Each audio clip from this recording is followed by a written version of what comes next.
Hello বন্ধুরা, আজকে আমরা চলে আসছি শুধুমাত্র হাঁস খাওয়ার জন্য পূর্বাচলে।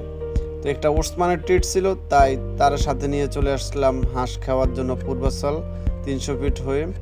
সাথে ছিল পাকিস্তানি আইটেমের রুমাল পরোটা, যেটা পাকিস্তানে হয় অ্যাভেলেবেল। গ্রামের মতো ঢাকায়ও অ্যাভেলেবেল শীত হয়ে গেছে, তাই হাঁসের খাওয়ার জন্য আমরা এখানে আসলাম। সবাই বানায় কড়াই চিত করে, আর এরা পরোটা বানাইতেছে উত কইরা। কি যে বুদ্ধি! ভাইয়াদের সাথে সাথে বাবিরাও চলে আসছে হাঁস খাওয়ার জন্য শাকিলা আফার।